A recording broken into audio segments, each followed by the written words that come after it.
Imagine waking up, not in your cozy bed, but thrust into a world ruled by the Mongol Empire, history's greatest land empire.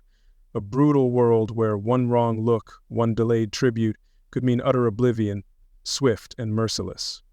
Before we drift into this unforgiving reality, please take a quick moment to like this video and subscribe if you enjoy these journeys into the past. We'd love to know, from which part of the world are you tuning in from, and what time is it currently in your region? Tonight we explore why surviving one day in the vast, terrifying yet organized Mongol Empire would be an extraordinary, perhaps impossible feat for us. Let's ease into the story. Let's begin by trying to grasp the sheer scale of the Mongol Empire at its peak. Imagine a world map. Now, picture an empire so vast it dwarfs most others in history. This wasn't merely a kingdom or a large country by today's terms. It was a sprawling colossus, an entity that redrew the known world of the 13th century. It stretched across continents, a silent testament to an almost boundless ambition, reshaping boundaries and destinies with its arrival. The very idea of its size can be difficult to truly internalize, even now, centuries later, as we look back upon its momentous reign. From the frosty steppes of Eastern Europe near places like Novgorod and Kiev, its influence extended relentlessly eastward. It crossed Central Asia's vast, arid deserts, like the Gobi, a formidable challenge for any army. It climbed over mountain ranges such as the Pamirs and Tian Shan, natural barriers that had defined regions for eons. Then it descended into the fertile river valleys, cradles of ancient civilizations from the Oxus to the Yellow River, bringing all these diverse lands and peoples under its singular, often unyielding dominion, and subjecting them to its laws. Its eastward push barely paused until it reached the Pacific Ocean's shores. It encompassed lands that would become Korea, and its power brushed against, sometimes penetrating, the frontiers of future Vietnam, Burma, and the Indian subcontinent. Consider the variety of landscapes: Siberian taiga, Persian plains, Polish forests, Chinese coastlines. This immense geographic area held an equally staggering array of climates and resources. Managing such diversity from a distant capital was a monumental undertaking, a feat of organization previously unseen on such a colossal scale. Reflect on the immense distances. A Mongol messenger, part of the famed Yan system known for speed and endurance, would still need months to cross the empire's full breadth. It spanned countless cultures, many languages, and diverse peoples, each with unique traditions, all brought under one overarching authority, often through forceful means. The sun's daily journey highlighted its vastness, rising on its eastern edges while its western lands were still deep in night. This simple fact underscored the empire's immense, world-spanning presence during its height of power. With such scale came a formidable reputation. At its heart were the Mongol armies. For centuries, their name evoked images of an unstoppable force, a tide of warriors from the Eurasian steppes. They were not disorganized raiders, as some mistakenly portrayed them. These were highly disciplined, strategically brilliant, and utterly relentless forces when engaged in their campaigns of expansion. Their leaders, like Genghis Khan, were military geniuses, employing novel tactics and inspiring fierce loyalty among their hardened, experienced troops who were accustomed to victory. Their mounted archers were legendary, raining destruction with accuracy while maneuvering with bewildering speed, a terrifying sight for their foes. This military prowess was coupled with a ruthless efficiency that became a Mongol hallmark. When a city resisted, retribution was often swift and devastating, a calculated message to others contemplating defiance. This efficiency wasn't solely destructive.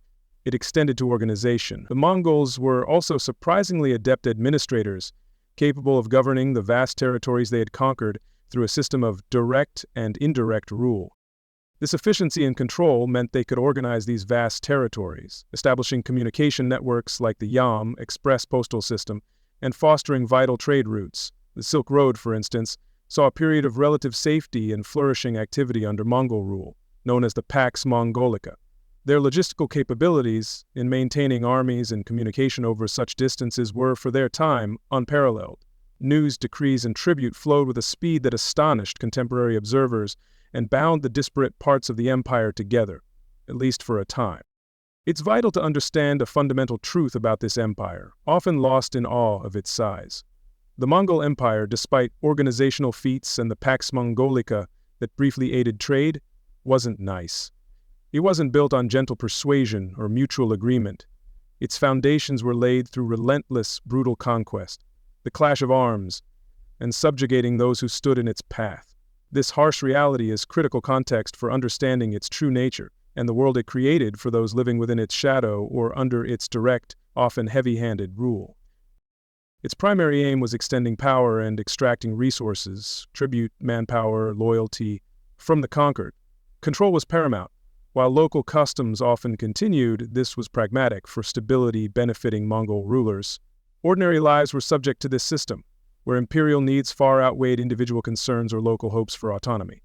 As we explore further, remember this scene, an empire of breathtaking scale, forged by a fearsome army, governed with an unyielding hand. This was the world where survival was a daily, precarious, and often terrifying uncertainty. Long before their countless hooves scarred the horizon or their lamellar armor glinted, the Mongol armies were preceded by potent fear. This wasn't mere apprehension, it was a profound, chilling dread, a whisper growing into a storm of anxiety across kingdoms ill-prepared. The name Mongol began to evoke an unstoppable, almost supernatural force, a scourge from the unknown, vast east. This shadow fell long before any soldier was seen, seeding terror in the hearts of millions who lay in their path, a psychological softening before the physical blow. News in the 13th century traveled slowly, via merchants, refugees, or a lone terrified survivor of some distant skirmish. These fragmented accounts, passed from village to town, invariably became distorted, magnified, and imbued with dark premonitions. Tales of cities vanishing, rivers running red, and mountains of skulls became common. The lack of clear, verified information often bred a more potent terror than truth itself, as imaginations filled the void with horror. This uncertainty gnawed at the spirit, a prelude to the physical confrontation that loomed. This creeping dread tangibly impacted rulers and ruled. Kings and shahs, perhaps complacent, faced a threat defying conventional understanding. For the common populace, farmers, artisans, merchants, the Mongol approach signaled an existential crisis. Would their lords protect them? Should they flee? And where to escape an enemy whose reach seemed boundless? Daily life unraveled under this strain as communities braced for an impact they could only imagine through terrifying rumor and fragmented fear-laden second-hand reports of distant devastation. Often, after initial rumors, an eerie silence followed. Scouts might not return or brought confused reports. This quiet uncertainty could be as unnerving as lurid tales. It was the stillness before a colossal thunderstorm, a palpable tension. People scanned horizons, listened for distant hooves, wondering if stories could be true. This waiting, imagining the unimaginable, was psychological torment, a deliberate prelude to the onslaught, a weapon in itself that weakened resolve before the first arrow flew, designed to make resistance seem utterly futile. When the storm broke, its defining feature was breathtaking speed. The Mongol military was built around cavalry, hardy steppe ponies and resilient riders. They covered vast distances at a pace astounding sedentary adversaries. Armies expecting weeks to prepare were overwhelmed in days. This mobility allowed Mongols to choose battlefields, outmaneuver larger forces, and appear as if from nowhere, striking with precision and then, if needed, vanishing just as quickly. Their horses were their primary weapons, granting them an unmatched strategic advantage.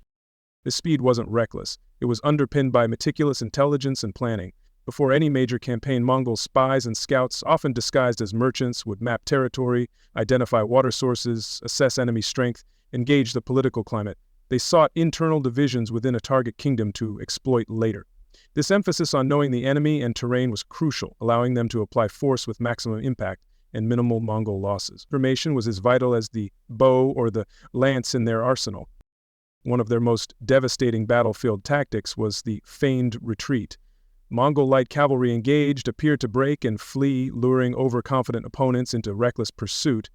As the pursuing force stretched its lines and fell into disorder, hidden reserves of Mongol heavy cavalry emerged from concealed positions on flanks or rear to envelop and annihilate the trapped, disorganized enemy. This tactic, repeated successfully across continents, exploited enemy aggression and lack of discipline, turning their strengths into fatal weaknesses on the field. Terror was not a mere byproduct of Mongol warfare, it was a calculated instrument. They understood psychological warfare's immense power. Stories of their ruthlessness were deliberately allowed, even encouraged to spread. They aimed to break the enemy's will before battle began. If one city resisted fiercely and was made a horrific example, the next might submit without a fight, saving Mongol lives and resources. This grim, effective calculus was a hallmark of their strategic thinking, aimed at minimizing their own risks while maximizing the enemy's fear. Typically, before besieging a major city, Mongols offered an ultimatum. Terms were stark: submit unconditionally, provide tribute, incorporate forces into the Mongol army, or face annihilation. Emissaries painted grim pictures of the fate of resistors. The choice was between subjugation and horrific collective death. For rulers and city councils, this presented an agonizing decision, with their population's lives hanging in the balance. The pressure was immense, the options bleak, designed to ensure compliance through fear of the alternative. If a city chose defiance, its fate was almost invariably sealed.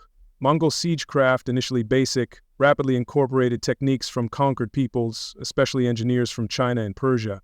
They became masters of siege engines, trebuchets, mangonels, battering rams. They methodically cut supply lines, diverted rivers to weaken foundations or cause thirst, and relentlessly bombarded fortifications until a breach was made or morale utterly collapsed. No wall seemed high enough, no defense strong enough to withstand their patient, determined assault.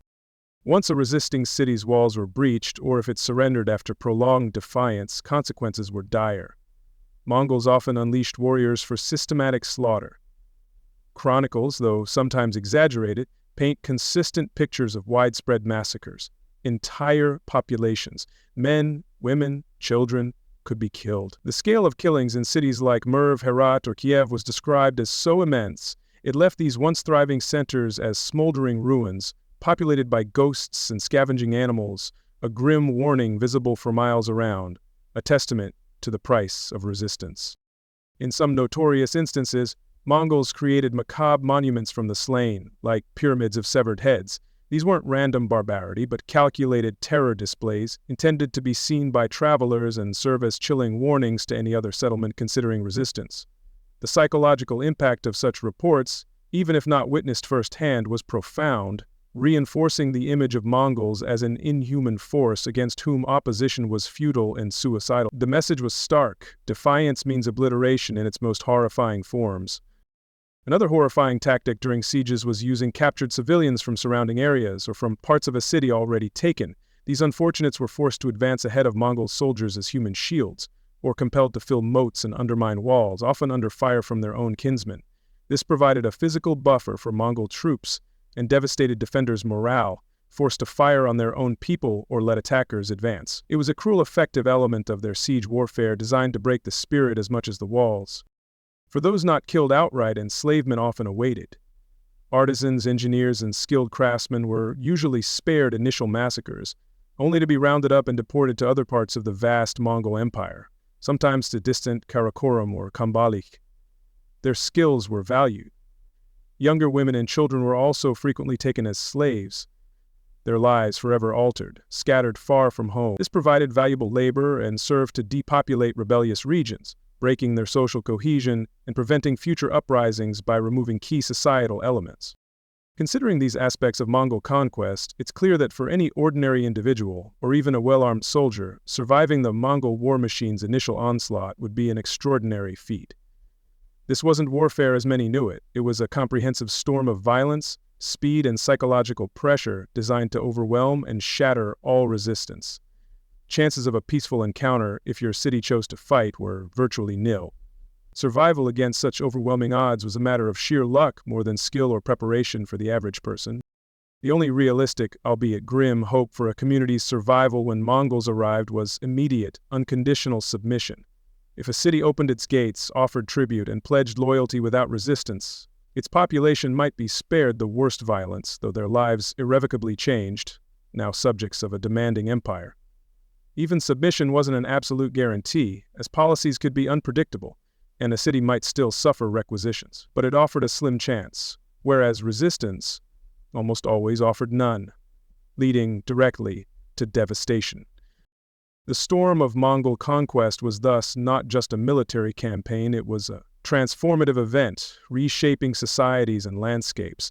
For an individual caught within it, the experience meant profound dislocation, terror, and acute awareness of their fragility before such overwhelming, implacable power. The tactics, deliberate terror, and ruthlessness against resistors meant the initial arrival was less a battle and more a cataclysm, an event one might endure rather than actively survive through skill alone. It was a force of nature in its destructive capability. The memory of this arrival, this storm, seared into the collective consciousness of conquered regions for generations. Even today, echoes of that fear and stories of devastation linger in historical accounts and legends across Asia and Europe. It underscores the profound, brutal efficiency of the Mongol military machine, a force earning its reputation for invincibility and terror. Understanding this initial impact is crucial to seeing why lasting a single day in this empire, especially during its arrival, would be an almost insurmountable challenge for most. Imagine your city, facing the Mongol horde, chose surrender. Gates opened, elders bowed, offering tribute. A fragile relief might ripple through the terrified populace. The immediate prospect of massacre, fire, and sword might recede. But this capitulation rarely meant true safety or a return to normal life. It merely signified a different, often equally grim path forward. A new chapter of dread, under an unfamiliar and absolute power. The silence after the storm's passing was not peace, but a breathless, anxious waiting for the conqueror's will to be known. Surrender didn't end fear. It transformed its nature. Instead of acute terror of violent death, a heavy, suffocating dread of the unknown settled. What would new masters demand? How would they treat the conquered? Mongols, while pragmatic, weren't known for sentimentality. The surrendered population's fate lay entirely in their hands, subject to their calculations of utility and often unpredictable whims. Reprieve was from battle, not peril. Hope was a fragile commodity, easily extinguished by the harsh realities of occupation by a force that had just shattered their world. The psychological shift was profound. From active defense or defiance, however futile, they plunged into complete helplessness. Weapons confiscated, leaders humbled or dead, city walls now a container for Mongol control. This sudden powerlessness, this stripping of agency, was deeply traumatic. Before specific fates were decided by victorious commanders, the familiar structures of their lives had crumbled, leaving a void filled with apprehension and the chilling presence of the conquerors, who now dictated every aspect of their existence, from sustenance to survival itself. Once a city surrendered and threats neutralized, a chillingly methodical process often began, sorting the population. Mongols weren't just occupying land, they sought maximum value from conquests. This meant assessing human resources. Soldiers, with clerks or translators, systematically categorized inhabitants. This wasn't haphazard. It was often conducted with disturbing efficiency, a cold accounting of human lives, each person reduced to a potential asset or a burden to be discarded. The city became a holding pen, its people inventoried like livestock after a raid. The primary criterion, utility to the Mongol Empire. Were you a skilled artisan, weaver, potter, metalworker? Did you know engineering, siegecraft, medicine? Such skills were prized. Mongols, formidable warriors, relied heavily on conquered people's expertise to build and administer their vast empire. Those with demonstrable skills were set aside, their immediate fate different from those deemed to have no specific, exploitable talent. Your life's work, your unique abilities, were suddenly the only currency that might purchase a precarious continued existence under new rule. Women, particularly younger ones, also faced this grim selection. Many were taken as concubines or wives for Mongol soldiers or as domestic slaves. Others with children might be destined for servitude in Mongol households or encampments, or sold in slave markets. Children, especially those old enough to work or young enough to be indoctrinated, were valuable. Family bonds were brutally disregarded, individuals selected based on conquerors' perceived needs. The tearing apart of families was a common, sorrowful scene in the aftermath of surrender. This sorting was a cold, dispassionate calculus, not driven by malice alone, though cruelty was often present, but by pragmatic desire to harness conquered productive capacity. Imagine lines of people, terrified, inspected, questioned, then directed into groups. Artisans here, young women there, able-bodied men for labor. The fear and anguish as families were separated and futures decided by a glance or gruff command are hard to fathom. Each person was a number, a resource, their humanity secondary to their potential use to the ever-expanding Mongol state. For the useful, skilled laborers, artisans, selected women and children, and immediate survival might seem assured, but their ordeal was far from over. Next was often deportation. Uprooted from homes, communities, everything familiar, they undertook long, arduous journeys to other parts of the Mongol Empire. Some went to the Mongol heartland in Mongolia, to cities like Karakoram for imperial projects. Others were relocated to newly conquered territories needing skilled workers, their lives now in service to their captors, their skills the price of a harsh survival. Life for these deportees was servitude. While skills might afford slightly better treatment, they were unfree, their labor exploited for Mongol masters. They lived under constant surveillance, far from ancestral lands, often amidst alien cultures. The psychological toll of displacement, Hard labor and loss of freedom and family was immense. Those spared immediate death, their lives were irrevocably changed. Futures dictated by the needs of the empire they were now forced to serve, their former identities slowly eroded by distance and time under a new, dominant culture. For these transported individuals, cultural identity was profoundly at risk. Children might be assimilated, forgetting native languages and customs. Artisans might be forced to adapt crafts to Mongol tastes or military needs. While Mongols often tolerated conquered customs if it suited administration, the pressure to conform or serve Mongol interests exclusively was ever present for those taken far from their original cultural context. They became cogs in a vast imperial machine, their individual heritage a fading memory in a new, harsh reality of displacement and forced adaptation. But what of those not selected? The elderly, infirm, unskilled men not fit for service or labor, or simply surplus to Mongol requirements. Their fate was often far more brutal even after a city's formal surrender. Mongols, having secured desired assets, had little use for large populations that might consume resources or pose a future rebellion threat, however slight. For these individuals, surrender offered a very fleeting reprieve. Their perceived lack of value in the eyes of the conquerors often sealed a terrifying and imminent doom. In many documented cases, even after surrender and sorting, large numbers of the remaining population, the useless, were systematically executed.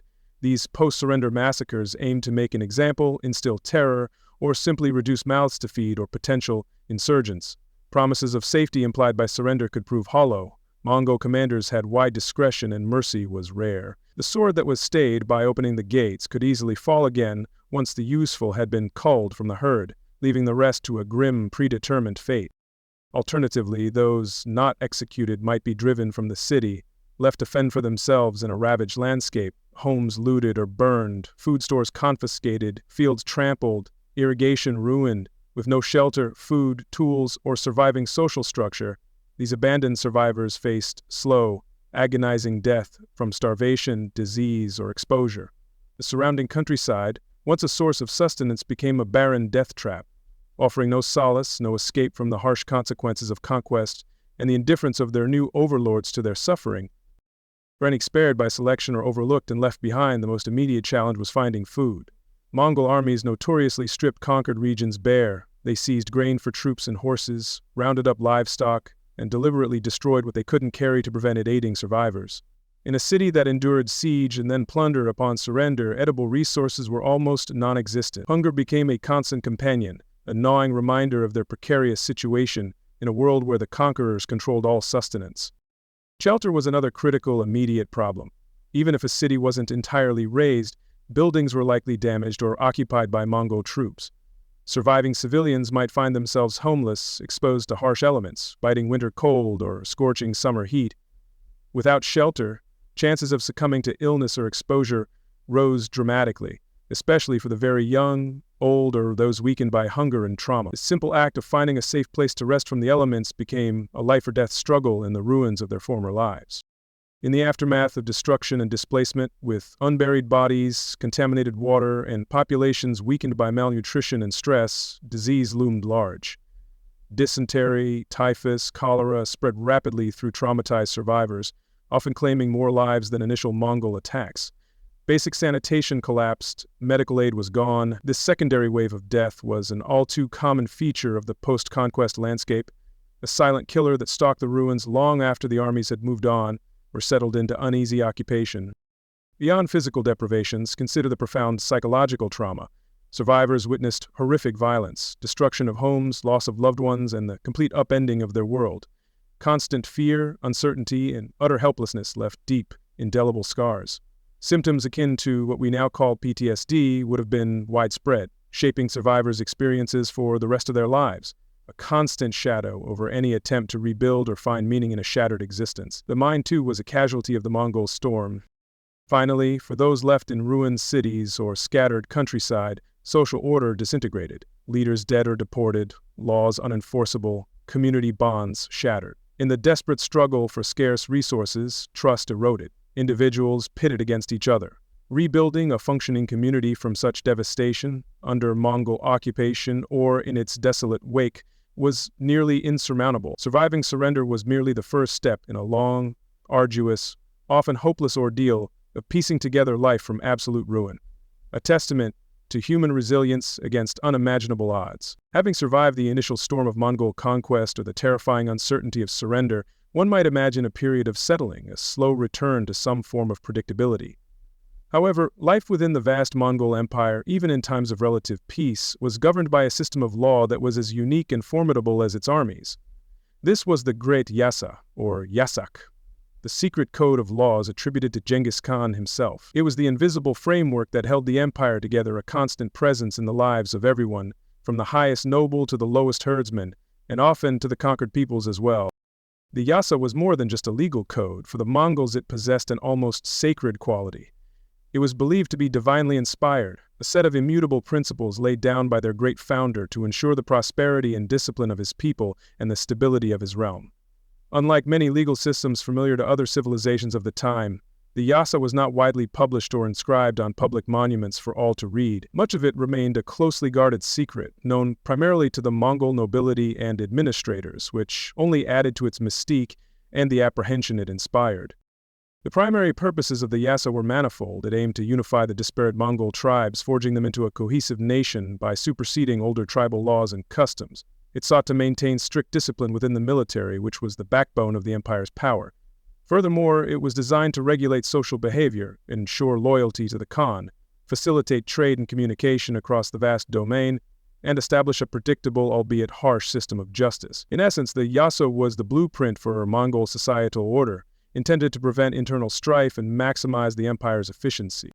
While often characterized by its severity, the Yasa was also a complex set of edicts and pronouncements that reportedly covered a wide range of activities, from the organization of hunts and military campaigns to rules about hospitality, marriage, and even personal hygiene. Its exact contents are still a subject of scholarly debate. As no complete original text has ever been discovered, it is known mostly through secondary sources and accounts. This very elusiveness, combined with its association with the revered Genghis Khan, contributed to its powerful hold over the Mongol consciousness and the fear it instilled in those subject to its unyielding tenets. Perhaps the most widely known and feared aspect of the Yasa was its uncompromising harshness. Justice under this code was swift, and punishments were frequently severe, with a death penalty prescribed for a surprisingly broad array of offenses. The Mongols believed that strict adherence to the law, enforced by the threat of dire consequences, was essential for maintaining order across their sprawling territories and among their often respective subject populations. There was little room for leniency or mitigation once a serious infraction of the Yasa was deemed to have occurred. Consider the crime of theft. In many societies, theft might be punished by fines, restitution, or perhaps physical chastisement. Under the Yasa, however, grand larceny, such as the theft of a horse or an ox, vital assets in a nomadic society and for a military reliant on cavalry, was almost invariably punishable by death. Even lesser forms of theft could incur severe penalties, reflecting a societal emphasis on the absolute respect for property, particularly that which was essential for survival or the functioning of the state. This strictness aimed to deter any internal undermining of the collective good through private greed.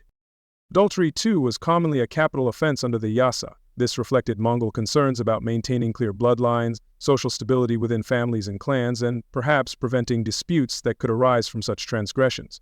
Marriage and family were important institutions, and the Yasa sought to regulate them strictly. The severity of the punishment underscored the importance placed on marital fidelity and the perceived damage that adultery could inflict upon the social fabric that Genghis Khan was so keen to strengthen and control amongst his people. Even the act of deliberate lying, especially if it led to harm or significant deception, could be met with the death penalty. The Yasa placed a high premium on truthfulness and the keeping of one's word, particularly in official matters or within the military hierarchy. Bearing false witness, espionage, or betraying a trust were viewed as grave offenses that could unravel the very order the Yasa sought to maintain. This emphasis on truthfulness, enforced by the ultimate sanction, aimed to ensure reliability and predictability in interactions within the empire, especially amongst the ruling Mongols themselves.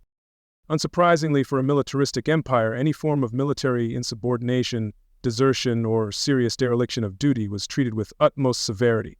If a soldier abandoned his post, failed to follow orders in battle, or showed cowardice that endangered his unit, the Yasa prescribed death. The discipline of the Mongol army was legendary and was a key factor in its success.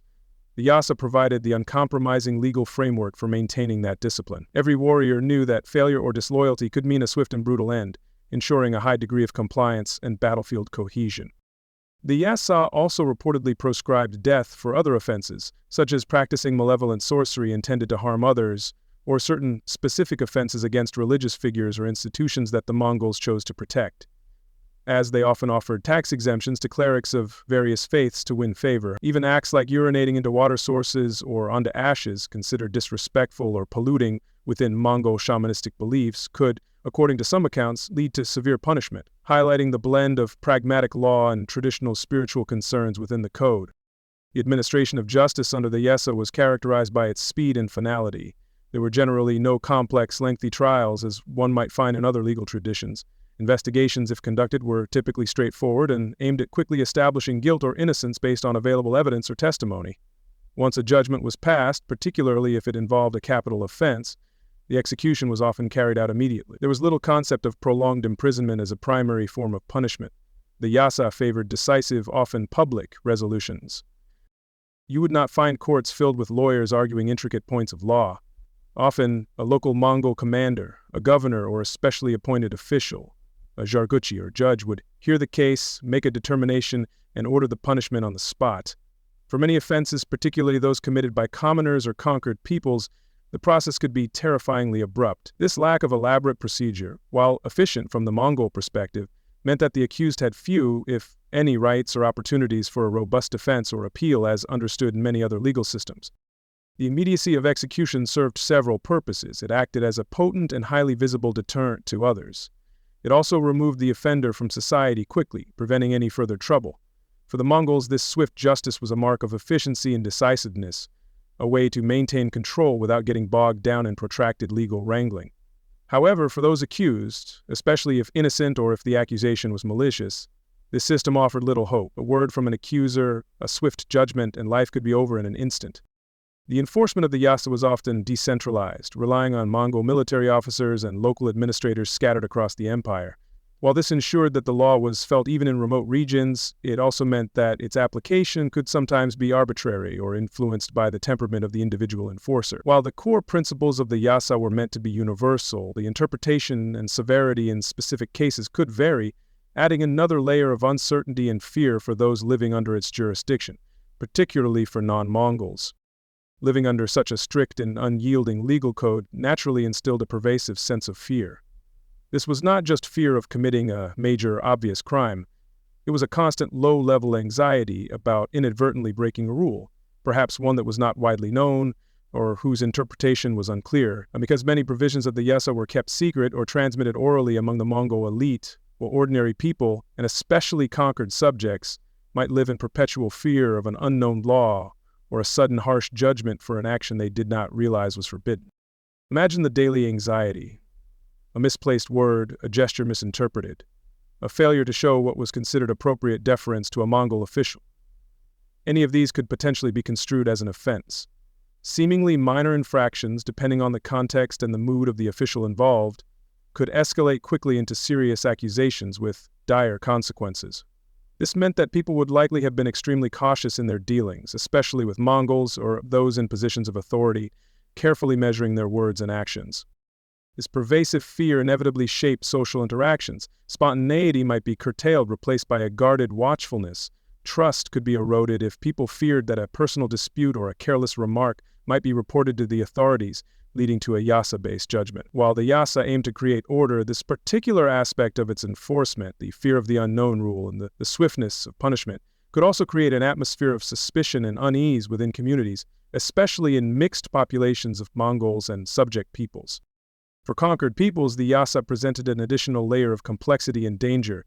They were already subjugated, their own laws and customs often overridden or ignored. Now they had to navigate this powerful, largely unwritten Mongol law, which might conflict with their own traditions or understanding of justice.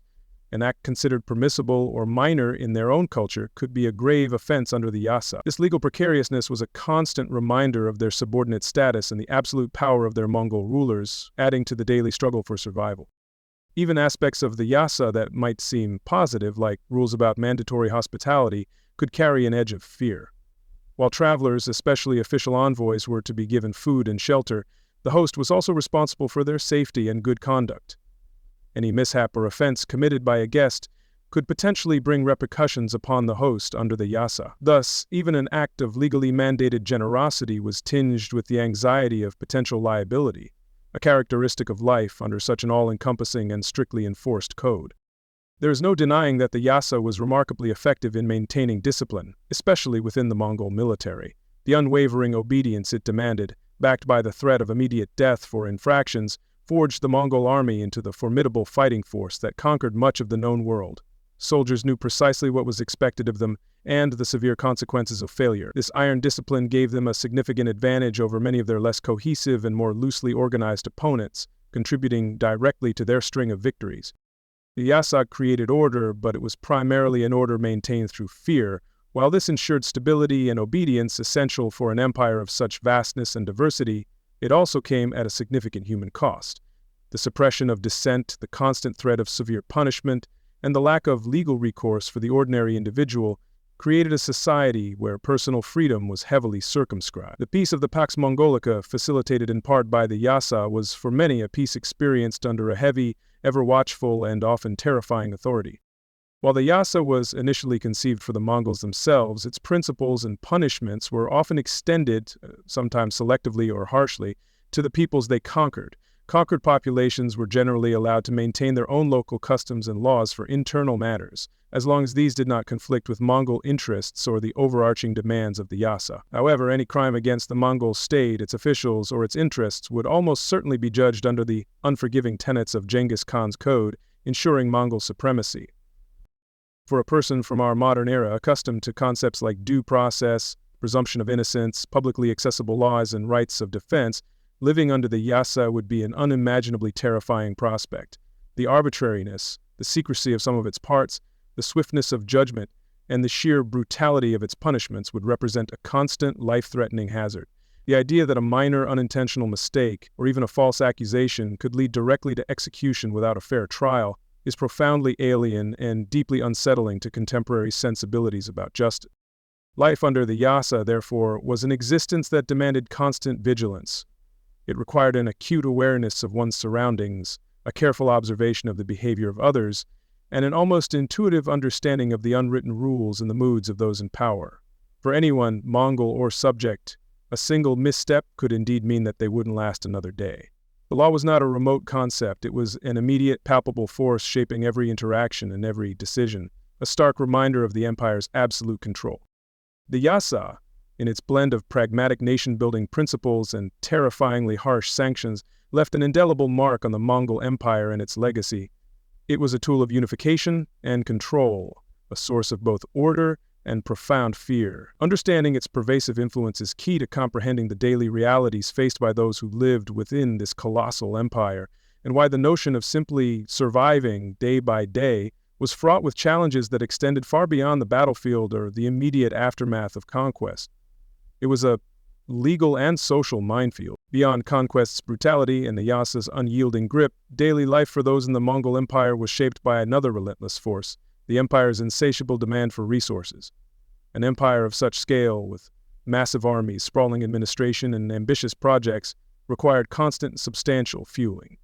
This fuel was extracted from conquered populations through a systematic, often crushing regime of taxation and tribute. For the subjugated, this burden defined their existence, a constant shadow over their every endeavor and hope for the future. For cities and territories that surrendered or regions pacified after resistance, tribute payment was often the primary condition for their continued, albeit diminished, existence. It was the tangible price of being spared immediate annihilation, a constant reminder of subordinate status. Mongols were not sentimental. They viewed conquered lands and peoples as assets from which wealth and manpower were to be drawn efficiently. The tribute system ensured a steady flow of this wealth to imperial coffers, supporting Mongol endeavors across their vast and ever-expanding Eurasian domain. This extraction system was not haphazard. While methods varied by region and administrators, the principle was universal. All conquered peoples owed a portion of their production, possessions, and even labor and lives to the Great Khan. There was little room for negotiation and virtually no escape. To fall short invited swift, severe retribution, making tax and tribute collection a source of constant anxiety and hardship for communities already reeling from the initial shock and devastation of war, their resources already depleted by conflict.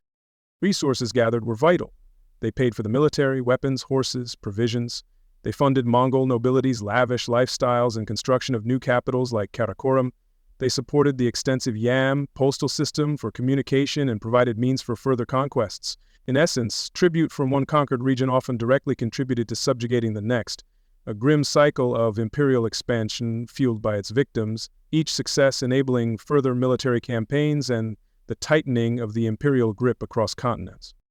The burden of taxation and tribute on conquered populations was often described as incredibly heavy, sometimes ruinous. Mongols typically assessed tribute based on a region's perceived wealth, but assessments could be arbitrary and excessively demanding. Communities that had already suffered war's ravages, fields burned, livestock depleted, workforce diminished, were still expected to meet stringent quotas, pushing them to the brink of survival and frequently beyond, into abject poverty and despair under the relentless pressure.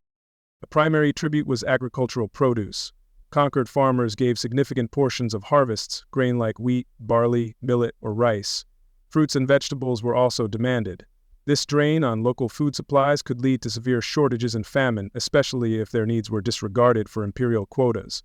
The best produce often went to conquerors, not those who toiled. This system prioritized the empire's sustenance over that of the local populace, a stark reminder of their new place in the imperial hierarchy. Livestock was another crucial tribute, especially from pastoral communities. Horses, essential for Mongol military power, were in constant demand. Sheep, goats, cattle, and camels were levied in large numbers, providing food, hides, wool, and transport. Losing significant herds devastated communities whose way of life and economy depended on these animals. Rebuilding herds after such levies was slow and arduous, if even possible, further entrenching poverty and dependence within the conquered territories that were stripped bare. Beyond sustenance, Mongols coveted valuables. Precious metals like gold and silver were high on their demand list, levied from urban centers, merchants, or mining regions. These metals were used for currency, adornment, and concentrated wealth. Fine textiles, silk, brocades, elaborate embroideries were also prized and frequently demanded as tribute, particularly from regions along the Silk Road or those known for sophisticated weaving.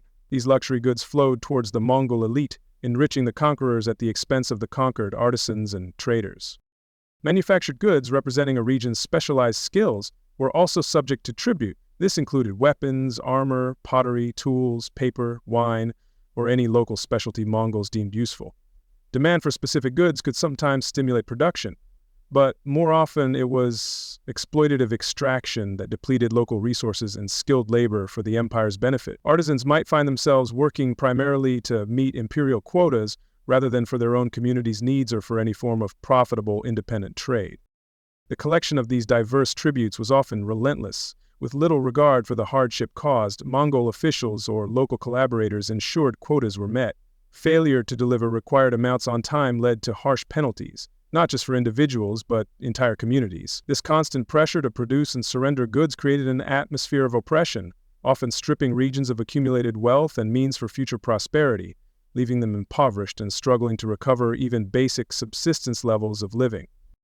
Besides material goods, the Mongol Empire extensively used forced labor. A corvée system, conquered peoples provided physical labor for imperial projects.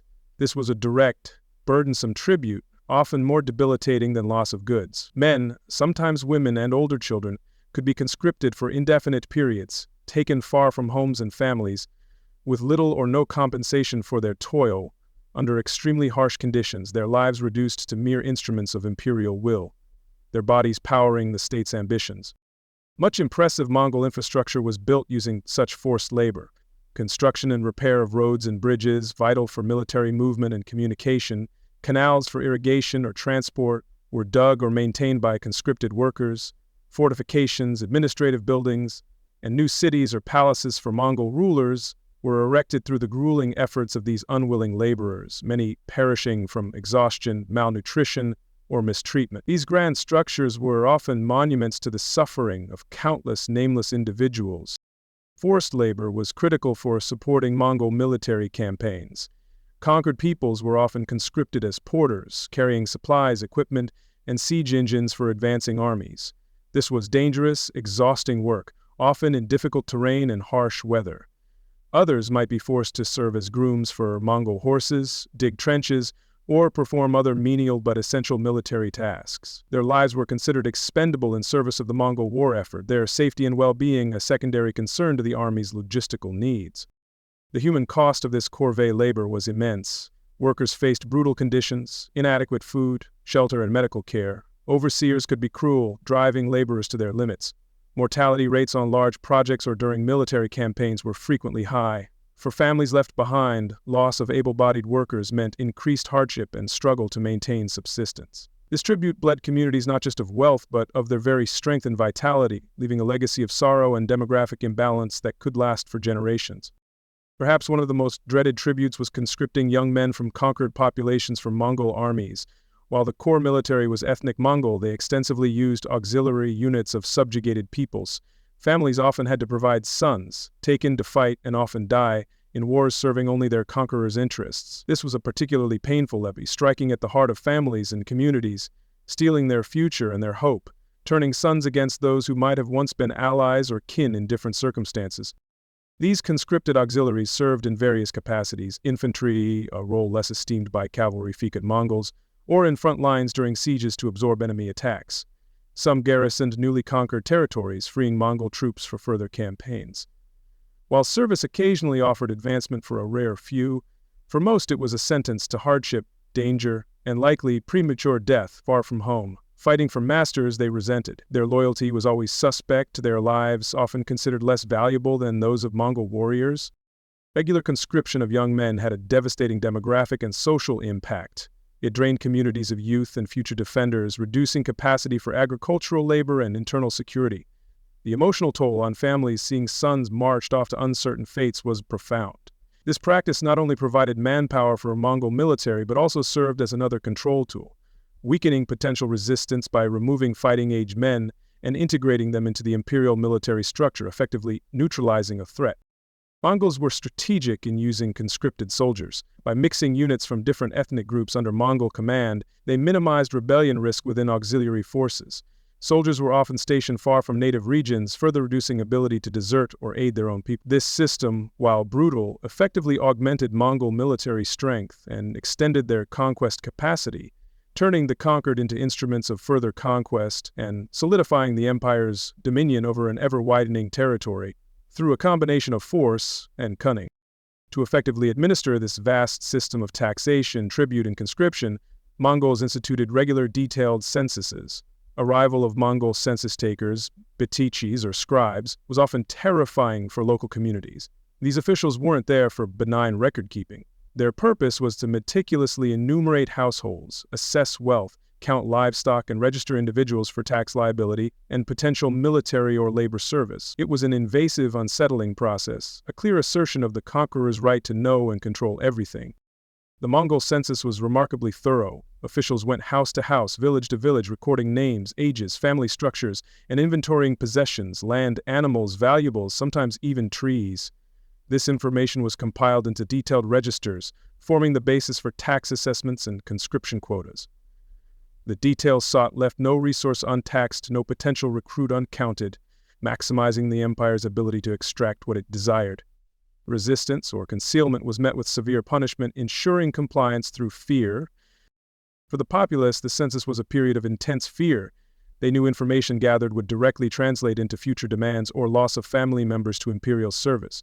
There were strong incentives to hide wealth, underreport livestock, or conceal eligible young men. However, Mongol officials, often with military escorts, were stern and intolerant of deception. The process itself demonstrated Mongol power and control over their lives, making any attempt at evasion a dangerous gamble with potentially fatal consequences for the entire community involved. More than a fiscal or military tool, the census was an instrument of total control. It allowed Mongol administration a precise understanding of human and material resources throughout their empire. This knowledge was power. It enabled effective economic exploitation, population movement if necessary, and identification and suppression of potential resistance. Being counted and registered so comprehensively reinforced subjugation, making people feel like mere entries in an imperial ledger, their individual lives and aspirations secondary to the state's needs. Despite risks, some inevitably attempted to evade census takers or falsify declarations, fleeing to remote areas, trying to bribe officials, dangerous, or lying about possessions or household members. If deception was discovered, penalties were usually severe. The Yasa with harsh punishments for lying or defying imperial orders would be invoked. This made evasion a desperate gamble with potentially fatal consequences for the individual and sometimes their entire family or community, as collective punishment was a common Mongol tactic to ensure obedience. Failure to meet assessed tribute or tax quotas was a dire offense. If a village or district fell short, Mongol collectors, often backed by soldiers, returned to exact what was owed, frequently taking more as penalty. Individuals unable to pay might have property confiscated, livestock seized, or be sold into slavery to cover debt.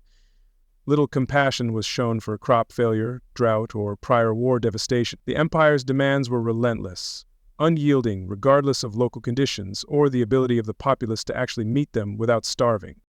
Punishments for failing to comply with demands or for perceived resistance to collection aligned with Mongol rules' general severity.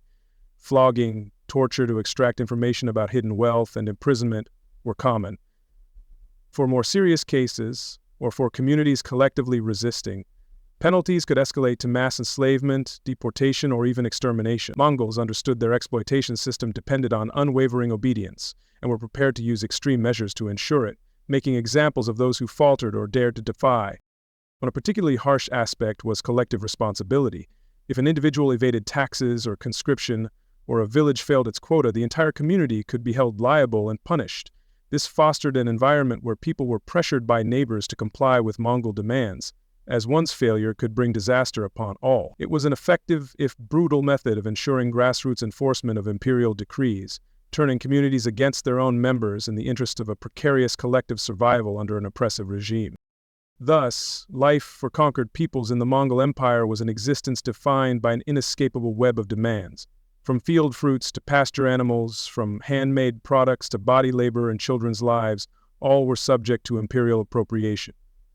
The census ensured every individual was accounted for, every resource assessed. Failure to comply brought swift, terrible consequences. It was a system for maximum extraction, creating a life of constant pressure, scarcity, and fear for those who bore its immense, crushing weight daily, with little hope for respite or justice. The Mongol Empire's demands on subjects extended beyond goods and taxes. Populations themselves were resources to be managed, moved, and exploited for imperial benefit. A profound, terrifying manifestation was forced resettlement, uprooting entire communities for compulsory relocation across vast distances. This was not merely a byproduct of war. It was deliberate imperial policy, a calculated means of control and resource allocation. The lives of conquered peoples were thus subject to sudden, drastic upheavals dictated by the state's perceived needs. The reasons for these population transfers were strategic. Firstly, it broke potential resistance. Removing rebellious populations from homelands neutralized future uprisings, severing ties to familiar terrain and local support. Secondly, it distributed skilled artisans, craftsmen, and farmers to areas needing their expertise, new urban centers, agricultural projects, or regions depleted by war. This ensured valuable human capital was deployed where the empire deemed it most useful, regardless of individual desires or community cohesion. Thirdly, movements helped populate strategically important but sparse regions, solidifying Mongol control and facilitating communication and trade. Often, resettlements linked to the Ilu system, where territories were granted to Mongol royals or commanders. These nobles could exploit resources, including human populations, within their Ilus, moving groups to serve their specific economic or political interests. Thus, the empire's internal map was constantly being redrawn, not just with borders, but with the forced migration of its inhabitants to suit elite designs. Underpinning this was a perception of conquered peoples as movable state assets like livestock or tribute. Ancestral lands, community bonds, personal preferences, all secondary to Mongol Empire's needs. The decision to uproot a community could be made dispassionately, based on official reports or a Khan's whim, unleashing untold suffering upon thousands by a distant decree. Subjectification of human populations was a hallmark of their imperial administration, facilitating brutal efficiency and resource management, but causing immense human tragedy. The scale of forced relocations was immense, not small groups, but often entire towns, tribes, or ethnic communities numbering tens, even hundreds of thousands. Records show Elen and Kipchak warriors resettled from Caucasus to China, Chinese artisans moved to Persia, Persian craftsmen to Mongolia. The empire became a vast chessboard for population movements, a chilling testament to the administration's power to reshape demographics across continents, often with little warning and no consultation with those whose lives were being irrevocably altered by these far-reaching decisions. Imagine Mongol officials arriving, ordering an entire population to prepare for an immediate long journey. Initial reaction: shock, disbelief, despair. People on ancestral lands for generations, lives interwoven with local landscape, told to abandon everything: homes, fields, possessions, sacred sites, ancestors' graves. There was no appeal, no recourse. The order was absolute, backed by the unquestionable and often brutal authority of the Mongol military machine, leaving no room for negotiation or delay in these traumatic uprootings. They had little time to prepare, allowed only what they could carry, invariably minimal. Valuables not easily transported were confiscated or left behind. Homes sheltering families for years were deserted, contents abandoned to elements or looters. The emotional devastation of being forced to walk away from a painstakingly built life, knowing you'd likely never return, is hard to comprehend. Each step away was a severance from identity, from community, from the very soil that had sustained them for so long, a forced march into an unknown, dreaded future. What followed was often a death march. These forced relocations weren't carefully planned logistical exercises for deportee well-being. Mongol escorts' primary concern was moving human cargo quickly, with little regard for suffering. Journeys spanned hundreds, sometimes thousands of miles across challenging terrains, scorching deserts, frozen steppes, formidable mountains. The natural environment itself became an enemy, adding to the already immense physical and psychological burden placed upon the displaced by their relentless captors. Provisioning for these vast columns was almost always woefully inadequate, if considered at all. Food and water were scarce. Deportees subsisted on meager supplies they carried or by foraging, an impossibility for large numbers moving through often barren landscapes. Starvation and dehydration became constant companions, weakening already traumatized travelers, making them susceptible to illness. Every sunrise brought renewed dread, not just of the journey ahead, but of the gnawing hunger and thirst that sapped their strength and will to survive. Conditions of the march were brutal. People walked day after day, often in chains or tightly bound to prevent escape, under harsh Mongol guards, exposed to elements: searing sun causing heat stroke, bitter cold leading to frostbite, little shelter from rain, snow, or dust storms. The weak, elderly, and very young often succumbed first, bodies left unburied along the desolate trail, grim markers of the column's passage. Each death was a stark reminder of their own precarious hold on life in this unforgiving ordeal. Disease was rampant. Malnutrition, exhaustion, exposure, unsanitary conditions created perfect breeding grounds for epidemics. Dysentery, typhus, smallpox swept through deportee columns with devastating speed, claiming lives indiscriminately. No access to medical care meant minor ailments could be fatal. Guards weren't immune, but captives were far more vulnerable in their weakened state. Their numbers dwindling with each passing day, the air itself seemed to carry sickness, adding another layer of terror to the already nightmarish journey. Mortality rates during forced relocations were often catastrophically high. A significant percentage, sometimes over half, of a resettled group perished during the journey. Mongols, while perhaps not intending everyone to die, needing survivors for labor, seemed to have accepted high death tolls as inevitable. Individual captive lives were of little concern, as long as sufficient numbers reached the destination to serve imperial needs. This cold calculation underscored the dehumanizing nature of the process, where people were reduced to mere statistics in a grand imperial plan. Mongol soldiers escorting columns were often indifferent to suffering, if not actively cruel. Stragglers unable to keep up were frequently beaten, abandoned, or killed to avoid slowing the march.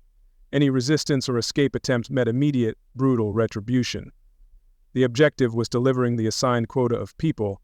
Compassion was rare. The journey became a grim selection process, where only the hardiest or luckiest survived, their spirits scarred by the relentless brutality they witnessed and endured at the hands of their captors.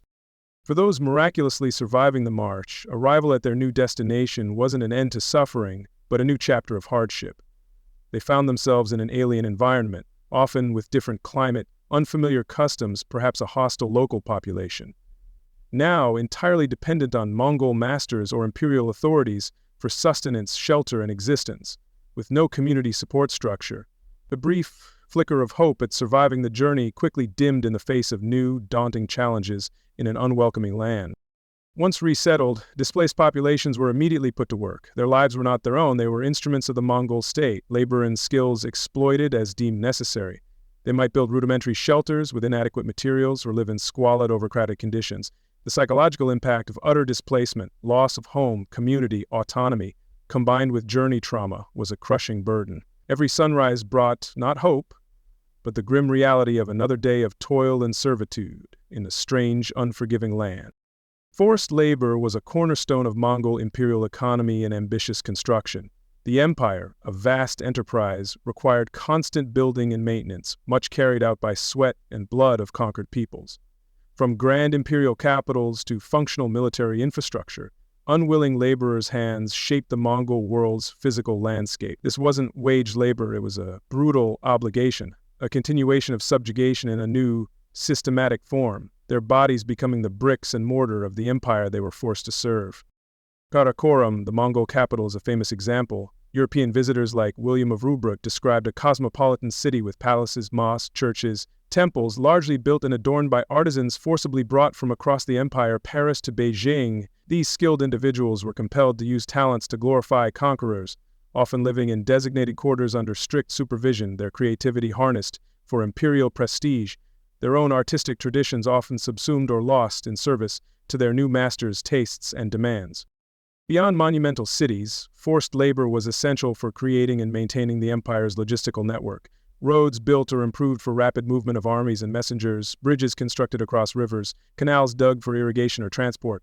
This infrastructure, while impressive, was often built at terrible human cost.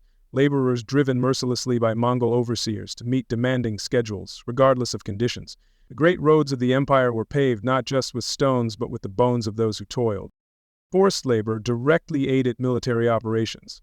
Conquered peoples built siege engines, dug trenches around fortified cities, constructed palisades for Mongol encampments, even filled moats under enemy fire. This dangerous work put them at extreme risk, often used as disposable manpower to spare Mongol soldiers. Their knowledge of local terrain or fortifications might also be exploited, forcing them to betray their own people or former allies under duress, adding a layer of moral torment to their physical suffering at the hands of their conquerors. Conditions for forced laborers were generally appalling. Minimal rations, often insufficient for hard physical work, rudimentary shelter, non-existent medical care, subject to whims and brutality of overseers with beatings and summary executions common for perceived laziness, insubordination, or escape attempts. For many, a sentence to a major imperial building project or military labor gang was a slow death sentence. Bodies worn down by toil, hunger, disease, their final resting place often an unmarked grave far from home. Another significant forced labor was agricultural work. Vast conquered lands were often confiscated, turned into estates for Mongol nobles or commanders. Original peasant populations, if survived or resettled farmers, were compelled to cultivate these lands, bulk of produce going to new Mongol masters. They became serfs in all but name, tied to land no longer theirs, working for conquerors' enrichment, their sweat watering fields that fed the empire's expansion and the luxury of its elite, while their own families often went hungry. Similarly, those with pastoral skills might be forced to tend vast livestock herds, horses, cattle, sheep, belonging to the Mongol state or powerful individuals. These herds were crucial to Mongol economy and military supply. Work was arduous, often involving seasonal migrations, always under strict Mongol overseer control, ensuring animals, prized assets, were well cared for, often at herders' expense, who received little for their constant labor. Their deep knowledge of animal husbandry was turned into another tool of imperial exploitation. For many conquered individuals, there was little choice. Often it was forced labor under harsh conditions, or worse consequences, immediate execution or abandonment to starve. Survival meant submitting to this exploitation, becoming a cog in the Mongol Empire's vast machine. Skills and physical strength, now state property. Any illusion of personal freedom or autonomy was extinguished by relentless demands for service in one form or another, for the ruling elite's benefit, their lives circumscribed by the conqueror's needs. The psychological impact of this life of forced resettlement and unending labor was devastating. Loss of home, family, community, freedom, constant fear, uncertainty, daily humiliation of servitude, witnessing unending suffering, all contributed to profound despair. Even if one physically survived, the spirit could be broken. The feeling of being utterly disposable, a mere tool in powerful masters' hands, was a heavy burden. The trauma echoed through generations, a silent testament to the human cost of empire building on such a brutal scale. These policies of forced relocation and extensive use of diverse populations in labor projects had significant long-term demographic and cultural consequences. They led to intermingling of peoples and cultures on an unprecedented scale, sometimes resulting in new hybrid cultural forms or spread of technologies and ideas. However, they also led to decline or disappearance of communities, depopulation of regions, and permanent alteration of ethnic and linguistic landscapes, scars in some cases still visible, a complex legacy of destruction and creation. In such an environment, simply surviving enduring marches, labor, daily indignities could be a form of passive resistance, a testament to human resilience. Finding ways to maintain cultural identity, preserve family ties where possible, or pass on traditions in secret became acts of profound defiance against an empire seeking to homogenize or erase identities of those it consumed. These small acts of personal and cultural survival were often all that remained against overwhelming force, whispers of endurance in a storm of oppression. Therefore, forced resettlement and unceasing labor were not isolated incidents but fundamental, inescapable realities for vast numbers under Mongol rule. They underscored the empire's view of humans as resources for its aggrandizement. For anyone caught in these mass movements or conscripted into labor forces, lasting even a short period, let alone a day by modern standards of safety and freedom, would have been an almost unimaginable trial of endurance, a constant struggle against despair and oblivion in a world designed by conquerors. The Mongol Empire, a sprawling colossus, stretched from the Pacific to Europe. Within this immense domain, movement of armies, officials, merchants, and information was paramount for control, while the Pax Mongolica facilitated some safety and trade along routes like the Silk Road. For ordinary individuals, travel remained profoundly dangerous and uncertain, filled with perils that could easily prove fatal. The vastness itself was a constant, oppressive challenge to overcome for any who dared to journey across its breadth. True, Mongols worked to suppress banditry along key arteries, recognizing economic benefits of secure trade.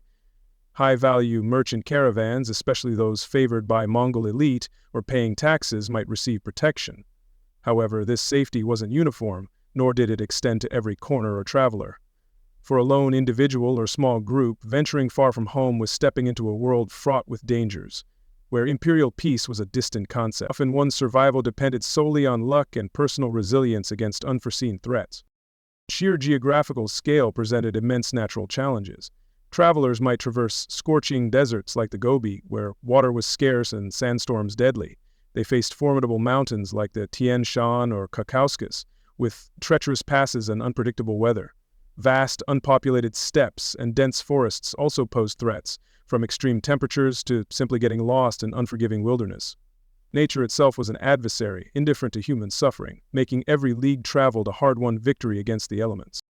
Even with Mongol efforts for order, remote areas or recently conquered regions could harbor resistance, bandits, or desperate people driven to crime by Mongol rule. Local conflicts could flare up. Furthermore, a traveler might encounter Mongol patrols or officials who, far from imperial oversight, could be arbitrary or violent.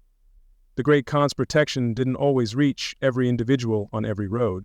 Often you were utterly on your own. This unpredictability made travel a constant gamble with your life and possessions. For the Mongol state, swift, reliable communication across its enormous territories was non-negotiable. Military orders, intelligence, decrees, and news had to travel quickly for effective function. To meet this need, Mongols developed and refined the yam, an extraordinary horse relay or postal system. This network became a hallmark of Mongol administrative genius and a vital sinew of their power, connecting the disparate parts of their realm. It was the empire's lifeline, ensuring the Khan's will could be rapidly disseminated and enforced. The yam wasn't entirely a Mongol invention. Similar relays existed earlier. However, Mongols, under Genghis Khan and successors like Ogadai, expanded and organized it on an unprecedented scale. A vast network of relay stations, strategically placed along major routes, crisscrossed the empire. These stations were typically 20 to 30 miles apart, a day's hard ride, though varying by terrain. This meticulous organization ensured that no part of the empire was truly isolated from the central authority, at least in theory. Each yam station or ortu had fresh horses, food, lodging for official travelers, and animal fodder. Its primary purpose was serving official Mongol couriers, envoys, military officers, and authorized merchants with official documents. Upon arriving, they could quickly exchange tired mounts for fresh ones, get provisions, and continue with minimal delay, ensuring rapid flow of information or personnel across astounding distances. The efficiency of this system was legendary, a key component of Mongol administrative and military success. Travelers using the yam carried a special tablet of authority, a baiza or a girj, made of wood, silver, or gold, depending on rank. Inscribed with a Khan's decree, it granted passage and rights to demand resources from Yam stations. The paisa was a potent symbol of imperial authority. Refusing its demands meant defying the Khan, inviting harsh Yasa penalties. It was the key unlocking empire resources for official travel, a passport to swift movement, but also a heavy responsibility for the bearer if misused or lost. The Yam was crucial to Mongol Empire's function. It allowed great Khans to issue commands and receive intelligence from far reaches of their domain remarkably quickly. News from Poland's borders might reach Mongolia within weeks, a journey of many months for ordinary travelers. This rapid communication enabled coordinated military campaigns, effective governance, and swift responses to rebellions or external threats. It was the empire's nervous system, transmitting vital signals that kept the colossal body politic alive and responsive to central commands. Yam couriers, Ilkis, were legendary for speed and endurance. They rode non-stop, day and night, regardless of weather or terrain. To withstand continuous riding, couriers often bound themselves tightly with cloth. They would eat and sometimes sleep in the saddle. Some carried bells or horns to announce their approach, ensuring fresh horses and provisions were ready immediately. Their dedication or coercion ensured the system's incredible velocity, making them symbols of the empire's relentless drive and efficiency in communication. This efficiency came at a brutal cost, particularly for couriers. Physical demands of riding almost constantly at high speeds for days or weeks were immense. Exhaustion, fall injuries, extreme weather exposure, and constant stress of carrying vital messages through hostile territories took a heavy toll. A Yam courier's life expectancy or service duration was often tragically short. It was a high-octane, high-risk profession consuming those who undertook it, their bodies fueling the empire's communication network at a terrible personal price.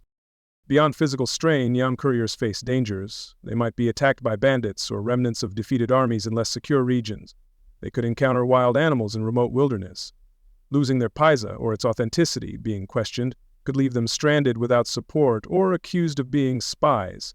Even getting fresh horses at an undersupplied station could lead to dangerous confrontations if the station master couldn't comply immediately. Every leg of the journey was fraught with potential disaster for the lone rider. Psychological pressure was also immense. Couriers were responsible for timely, secure delivery of messages holding fates of armies, cities, or regions. Knowing a delay or failure could have catastrophic consequences, likely resulting in their own severe yasa punishment, was a constant anxiety. This wasn't a job for the faint-hearted. It required incredible fortitude, resilience, and perhaps fatalism. The weight of the empire's messages rested squarely on their weary shoulders, a burden few could bear for long without breaking. Elite couriers, arrow messengers, reportedly traveled at astonishing speeds, over 100 miles daily. Chosen for exceptional riding skills and unwavering loyalty, these riders embodied Mongol state's urgency and power. Their passage was a priority above almost all else. The sight of a Yam courier, dust-covered, riding a lathered horse to its limit, was a potent symbol of the Khan's far-reaching authority and the empire's relentless pace. A fleeting vision of imperial might that instilled awe and fear in equal measure among onlookers. Given extreme hardships and dangers, few likely volunteered as Yam couriers unless driven by desire for status, reward, or lack of options. While successful, loyal couriers could gain favor, risks were enormous. For many, especially from conquered populations, service in the Yam, if demanded, was another terrifying, potentially lethal forced obligation, not a chosen career. It was a sentence to a short, brutal life spent in the saddle, hurtling across a dangerous world with messages that were not their own concern, only their deadly responsibility. Yam system efficiency depended not solely on couriers' endurance, but heavily on local populations obligated to support relay stations. Each station required constant fresh horses, fodder, food, lodging for official travelers and personnel. These resources and services were provided by surrounding communities, often as a tax or corvée labor, adding another heavy burden to their already strained lives. The Yam was a hungry beast, constantly demanding sustenance from the land and its people, regardless of their own privations or ability to give. Demand for horses was particularly onerous. Each station needed a substantial herd of fit, ready mounts.